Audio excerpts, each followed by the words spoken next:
All right, ace king under the gun, starting for the limp. A lot of guys like to limp in first position since you'll be out of position throughout the hand, so they go for like a limp re-raise if possible. Jungle Man, button raising 10k. Now this is Ferdinand Putra's time to shine. Put a limp re-raise in here. He's got a 100k stack.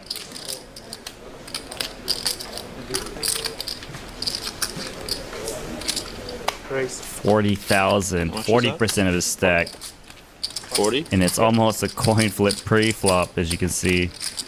Jungle Man, is he going to gamble here? He is going to gamble. As long as Putra is doing his ace king sometimes, this is fine.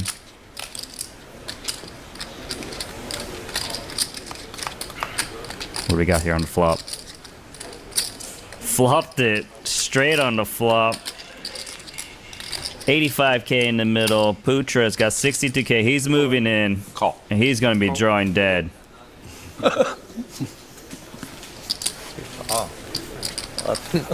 you want to run it twice or something? I don't know, man. All right, let's go twice. That's one. Punish him. Entered. Second time entered. You can't even win. So why run it twice? You can tie. Holy cow.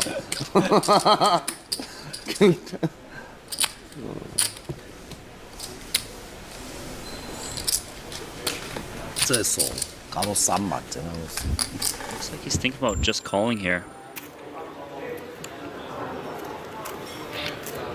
So Dwyer with a pretty good hand here. Yeah. It's pretty surprising to me because even though you dominate a lot of hands or do well against them, wow, what an action flop this is. Yeah, super action. So Peters picks up an open-ended straight draw. Well, Dwyer picks up a double gutter. Could hit a queen or an 8 to make a straight. A lot of card sharing right now. There's already 380,000 chips in his pot. He starts with a check. So Steve O'Dwyer here. Limp called pre-flop. Checks back to flop. Wow. This could have been an action flop. Yeah. So it turns a 5. Brings a backdoor flush draw that neither player has. It's really even right now in stacks too. So Peters, he bloated his pot pre-flop. He might feel like he should take a stab at some point with just queen 8 high. Yeah, also the problem with checking is, are you going to check call at this point? You know? Yeah, if you're going to check call, it's just better to bet yourself to give yourself a chance to move your opponent off of a hand. And of course, if you get called, it's a semi-bluff, so you can still hit your hand. You only have 16% chance to win.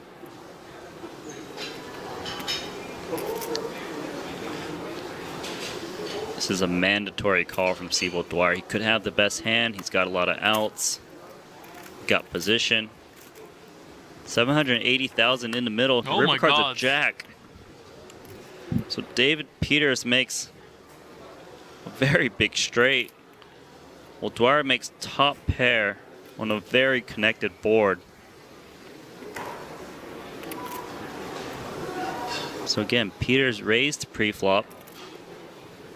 And they went check, check. Yeah. On the turn, he bet when the diamonds came. It kind of looks like he's got a diamond draw. True. So it's a very connected board now on the river. If he decides to make a bet here, he's pretty much trying to look like he's got a diamond draw, hoping to get called by some piece. When someone calls you on a turn here, they almost certainly have some kind of pair. Like, whether it's a draw that turned into a pair or they already had a pair. So is Peters going to try and make this look like a big bluff? He's going to check. Wow, what a trap. Yeah. This is a big trap. This is a big trap. I think he has the one hand that Dwyer is probably not going to go for because Dwyer can win so much at showdown, but Wow, so Dwyer, he's reaching for chips. He probably thinks, well, if Peters had a big hand, he probably would have bet himself. That's not true because he's checked. Dwyer probably thinking, I look like I have Maybe I can look like I have missed diamonds myself. Yeah. Value bet against like a 10x, 9x or something. It's interesting. And this is a shot clock tournament. O'Dwyer is almost out of shot clock, so he needs to figure out a plan quickly.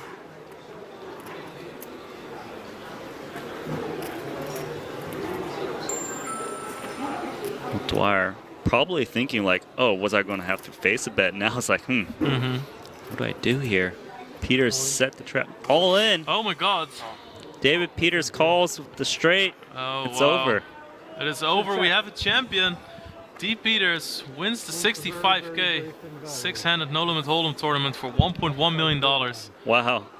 That was well played by David Peters. Played incredible throughout this tournament, winning $1.1 million. Steve O'Dwyer, though, still very good. Wins about $750,000 USD. Rewarded. Yeah. Getting caught but rewarded instead of losing it all. Jack 6 again, 3 times in a row. Tony G is quitting. Owes Danny Tang 10K for the Jack 6 bounty. Give it to him another day. Yeah, but he's almost pricing the call. There's 50K bonus. Yeah, it's He good put for him. He's 20,000 like, in, he can't do anything. so short. Huh?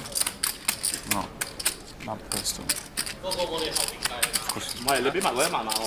Alton's thinking about it. Open and straight draw. He needs to call 60K. 2.5 to 1. Ah, maybe, yeah, maybe. Fold. Fold. Fold, fold, fold, fold, fold, fold.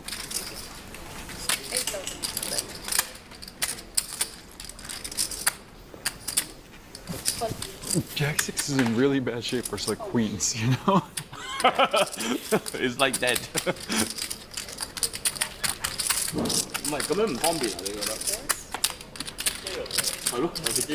Elton makes straight with Jack 6. I think last. King Wong, though, Maybe it'd be.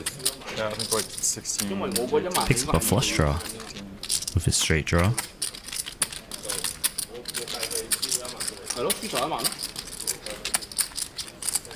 It's 3 to 1. Queens versus Jack 6? No, I mean Okay. Oh, the pot? 40K to win 50K? 20, 30, No, it's 60. 90, It was 60K more. 140K. 60K more. 40K more. I think 60. 40K Oh. King Wong Jack. And just enough hand to continue here. I wasn't expecting that. One buy-in and just... Yeah, you know, he had said he didn't want to play a short deck, and I was like, just play one buy-in. And he was like, okay. Especially busted Jack 6, I thought he was All in. staying. All in. Alright, snap call, So Chan. Wow.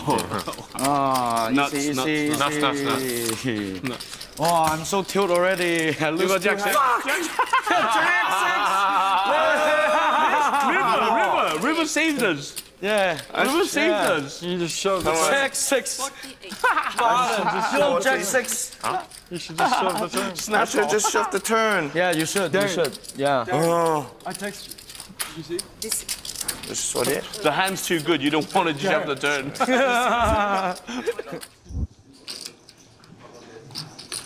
Raise 135. Bryn is one of those guys, in my opinion, he's kind of almost like a Nick Schulman.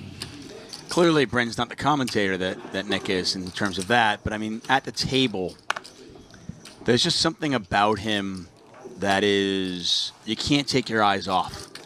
You know, because you're just like, you never know what's going to happen. You know it's going to be exciting, though. He's bound to try anything creative at any moment. And for my money, those are the guys that I always want to keep an eye on.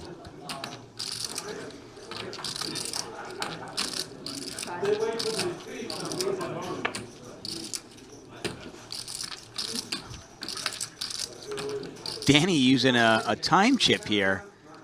Decide what he wants to do with 8-5. Little gamesmanship going on. I like it.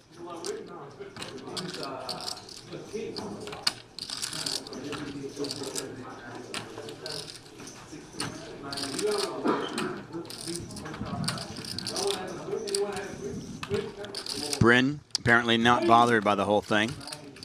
I don't think much bothers Britt in general. He just seems so chill. He is the embodiment of the word chill.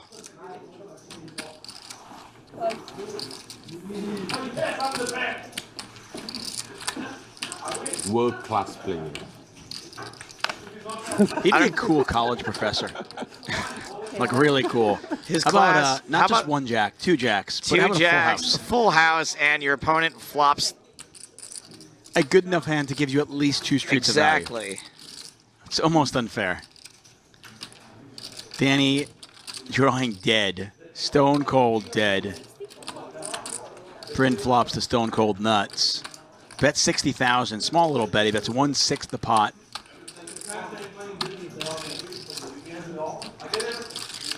One of those please don't fold bets. Not good for you. Whoa. Oh! That escalated quickly. Yeah, in all fairness, though, I don't blame Danny. I mean, he has 305,000 chips. He flops a two pair on this board. What's he going to do? Bring the giant. Bring the. He is drawing dead indeed, and we are down to 7. And I assume with that, we will redraw. And we're gonna go 7-handed. I would at believe a 6 so. max tournament. Generally, that's what they do because they don't want to make one table 3-handed. Smiling. That is cool, yeah. Jack 10 offsuit. We haven't seen this hand today yet. That's true. The nuts. Of course, we refer to this hand as the nuts, not because it's necessarily the strongest hand, but it's the best non-premium. Yes. But it's kind of a premium too. It really is, yeah. It's the best non-aces hand. Yeah, I mean, you can make so many straights with this hand. Of course, you're going to be struggling a little bit more against Jack specifically or something, but when you think about all the hands that you're going to be up against, Jack 10 does so well. Also in this game, much easier to make 2 pairs. Straight draws are super strong. And against Ace-King, it's flipping pre-flop.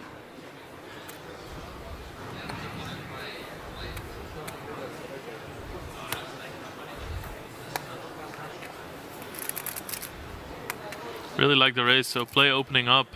So everybody guaranteed 40,000 now. Next money jump, reasonably small. There's going to be 48,000. After that, 60,000 and 80,000. So I don't think people need to be too concerned with ICM at this point. ICM, of course, just meaning that winning the most chips doesn't necessarily win you the most money. And when you play with ICM in mind, you need to consider that moving up pay jumps is very important. But if the pay jumps are small, this is not really a consideration, and then you want to focus more on winning chips again, because that gets you further on your way to the top 3. So it's always a very fine balance. We've seen the moves, haven't really taken this into consideration anyway, but still good to mention it because I do think that Nick Schulman, Ben Lam are gonna have this from their tournament experience.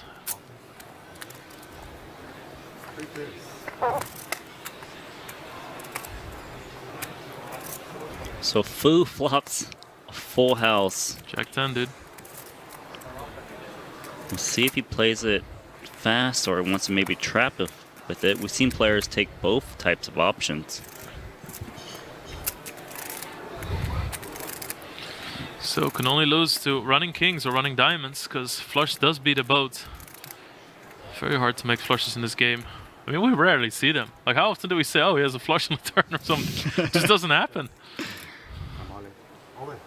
Ivan made a misstep. He is drawing dead right now. Oh my god, Schulman could be going for this. That is a brilliant check by a Fu. Schulman. Webster, is this yours? Yeah, it's mine. I'll just King 10 of diamonds. He's probably aware that Leo is an aggressive player. He might think if he makes this call that Fu would fold all his hands, but Fu has a full house. Really well played by Fu. Really recognizes who's behind him, the spot that Schulman could get in. Schulman's wow, gonna that's lay a it down. great laydown. Yeah, great laydown. And wow, full house, yeah. Fu has got 100% lock on his hand. Ivan's going to be the 7th place finisher. Oh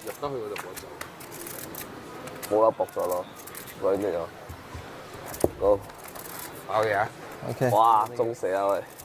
Put this here,